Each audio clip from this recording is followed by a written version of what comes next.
Tu l'as ressenti toute ta vie. Un sentiment subtil qui te fait comprendre que tu es fondamentalement différent de tout le monde autour de toi. Pas mieux, pas pire, juste étranger. Tu vois les autres engager des conversations légères, s'exciter pour des tendances futiles, et trouver du réconfort dans la foule, et tu as l'impression d'observer une espèce différente à travers un mur de verre. Tu imites leur comportement pour t'intégrer, mais à l'intérieur, il y a une sorte de statique, une déconnexion. Pendant des années, tu as peut-être étiqueté cela comme de l'anxiété, de la dépression, un défaut social. Tu te trompais, ce que tu expérimentes n'est pas une pathologie. C'est une divergence évolutive. Carl Jung, le père de la psychologie analytique, a consacré sa vie à étudier les exceptions, les individus qui possèdent une psychologie qui refuse de s'adapter à la géométrie de l'esprit de masse. Il appelait cela le chemin de l'individuation. Si tu regardes cette vidéo, tu es probablement l'un des rares à avoir accidentellement pris ce chemin. C'est une route solitaire, c'est une route dangereuse, mais c'est la seule route qui mène à un véritable soi. À la fin de cette vidéo, tu comprendras pourquoi ton isolement n'est pas un défaut, mais une qualification pour un niveau d'existence que la plupart des êtres humains ne toucheront jamais. Avant de disséquer les signes, tu dois comprendre l'environnement dans lequel tu vis. Jung soutenait que la majorité de la société vit dans un état de participation inconsciente. Ils ne vivent pas leur vie. Ils sont vécus par le collectif. Ils téléchargent leurs valeurs, leurs peurs et leurs désirs depuis le troupeau. Ils sont en sécurité. Ils sont au chaud. Ils dorment. Toi, tu es éveillé. Et parce que tu es éveillé dans un monde de dormeurs, tu les terrifies et ils t'épuisent. La personnalité rare n'est pas rare parce qu'elle est spéciale. Elle est rare parce que le prix psychologique pour la maintenir est si élevé que la plupart des gens font faillite en essayant de le payer. Cela te demande de tenir la tension, de faire face à l'obscurité, de marcher sans carte. Si tu reconnais ces signes suivants, arrête d'essayer de te guérir. Tu n'es pas malade, tu es simplement en train de t'éveiller. Premier signe, le fardeau de l'ombre. Tu vois le monstre dans le miroir. La plupart des gens vivent dans une illusion impeccable de leur propre bonté. Ils croient qu'ils sont gentils, moraux et inoffensifs. Quand ils font quelque chose de cruel, ils rationalisent cela. Je devais le faire. Ils le méritaient. Ils projettent leur propre capacité à faire le mal sur les autres. Le gouvernement, le criminel, l'ennemi. Toi, tu ne peux pas faire cela. Le premier signe de la rare personnalité jungienne est que tu es douloureusement conscient de ta propre capacité à la malveillance. Jung disait célèbrement, on ne devient pas éclairé en imaginant des figures de lumière, mais en rendant l'obscurité consciente. Tu as rencontré ton ombre. Tu sais qu'en cas de pression suffisante, tu es capable de violence, de trahison, de manipulation froide.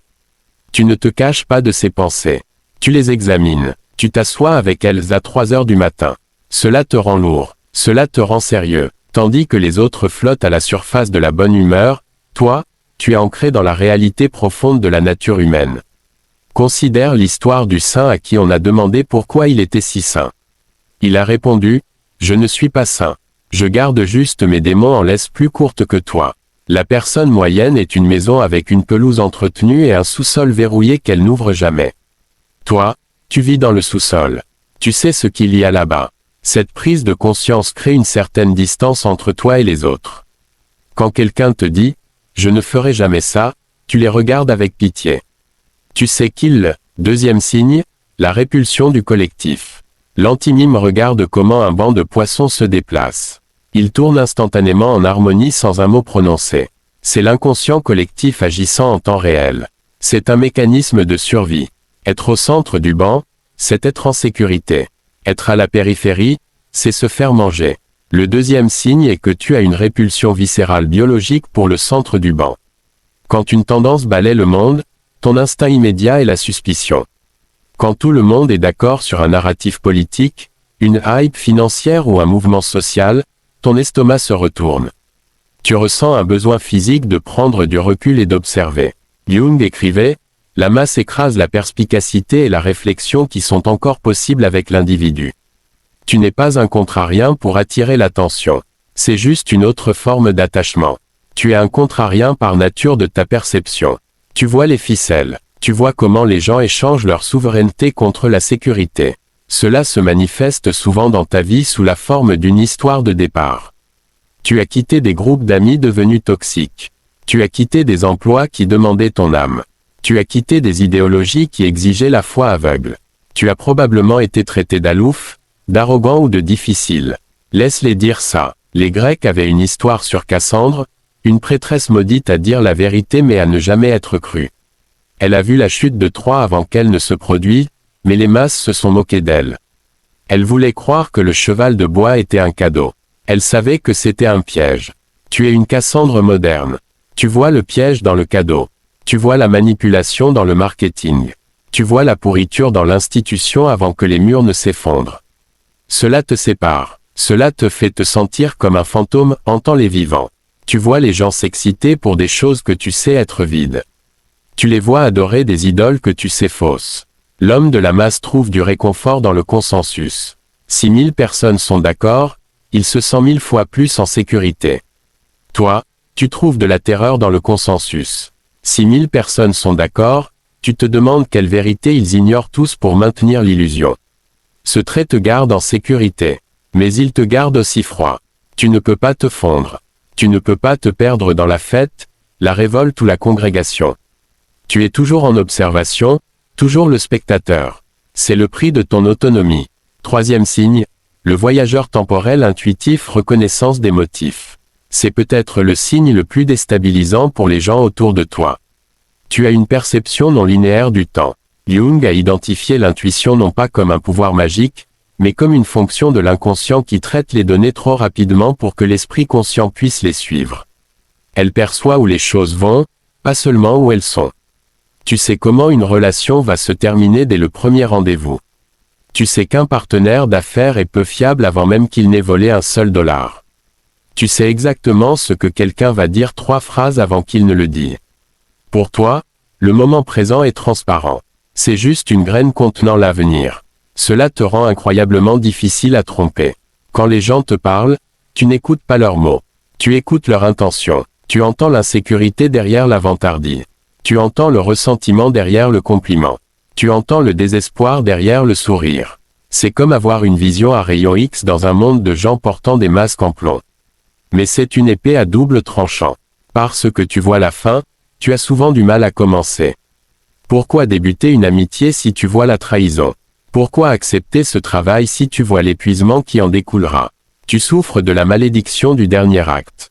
La plupart des gens vivent dans le premier acte du film. Ils sont excités par la mise en place. Toi, tu regardes le 3e acte. Tu es déjà en train de traiter la tragédie, le retournement, la résolution. Cela crée un sentiment de détachement que les autres prennent pour de la dépression. Pourquoi n'es-tu pas excité ? Il demande. Nous venons de signer l'accord. Parce que tu vois les petites lignes qui ne sont pas encore écrites sur le papier. Jung suggérait que ce type de personnalité agissait souvent comme le chaman ou le prophète dans les anciennes tribus. Ce sont ceux qui vivaient à la lisière du village. Ils étaient redoutés et respectés parce qu'ils s'occupaient de l'invisible. Dans le monde moderne, il n'y a plus de lisière de village. Il n'y a que des bureaux, l'Internet, la ville. Alors, tu es forcé de marcher parmi des gens qui fonctionnent sur la sensation, ce qui est juste devant eux, tandis que toi, tu fonctionnes sur l'intuition, ce qui se cache derrière le rideau. Tu joues aux échecs en 4D tandis qu'ils jouent aux dames. Et la partie la plus difficile est que tu ne peux pas leur expliquer cela. L'intuition n'a pas de langage. C'est un éclair, une certitude. Et quand tu essaies de l'exprimer, tu as l'air fou, jusqu'à ce que, bien sûr, tu aies raison. 4e signe. Le paradoxe alchimique, maintenir la tension des opposés. L'esprit moyen et binaire. Il aime le noir ou le blanc, le bien ou le mal, l'ami ou l'ennemi. Il cherche à résoudre la tension en choisissant un côté et en détruisant l'autre. La personnalité rare est capable de ce que Jung appelait maintenir la tension des opposés. Tu contiens des multitudes. Tu es impitoyablement logique tout en étant profondément émotionnel. Tu es scientifique d'esprit, mais attiré par le mysticisme. Tu as soif de solitude, mais tu comprends mieux la connexion humaine que les extravertis. Tu es un sauvage et un moine dans la même peau. Ce n'est pas de la confusion. C'est de l'intégralité. Jung croyait que le but du développement humain n'était pas la perfection, mais l'accomplissement. Pour être complet, tu dois héberger tes propres contradictions sans les laisser te déchirer. Pense à l'océan. La surface peut être en pleine tempête, mais les profondeurs sont absolument silencieux. Tu es l'océan. Tu peux ressentir une colère intense tout en l'observant avec une calme absolue. Tu peux être dans un environnement chaotique et maintenir un noyau de tranquillité absolue. Cela, 5e signe, la recherche de la prima materia. Profondeur plutôt que largeur. Les petites conversations ne sont pas seulement ennuyeuses pour toi.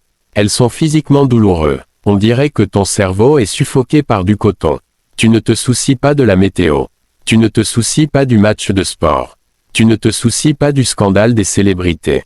Tu es obsédé par ce que les alchimistes appelaient la prima materia, la matière racine, l'essence, la vérité fondamentale. Tu veux savoir ce que quelqu'un craint le plus.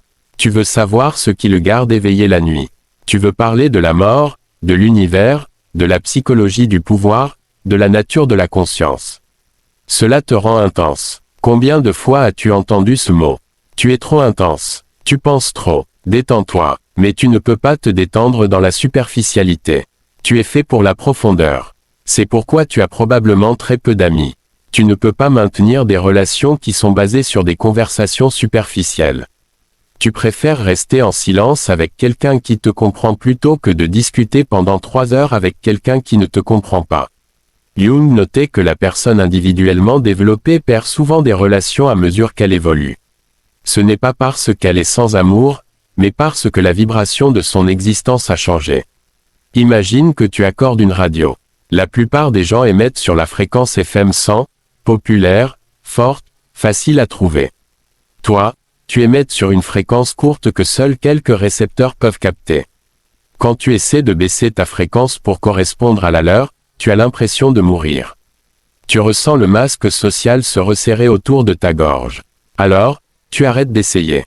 Tu acceptes la solitude. Tu réalises qu'une seule conversation avec un esprit qui te correspond vaut 1000 nuits passées dans la foule. Tu creuses pour de l'or dans un monde qui se contente de plastique. 6e signe, la névrose du divin, la crise de sens. C'est le signe qui pousse généralement les gens à consulter un thérapeute. Mais le thérapeute, à moins qu'il ne soit vraiment compétent, rend souvent les choses pires. Ils essaient de te guérir. Ils essaient de te faire t'adapter à la société. Mais Jung disait, j'ai souvent vu des gens devenir névrotiques lorsqu'ils se contentaient de réponses inadéquates ou erronées aux questions de la vie.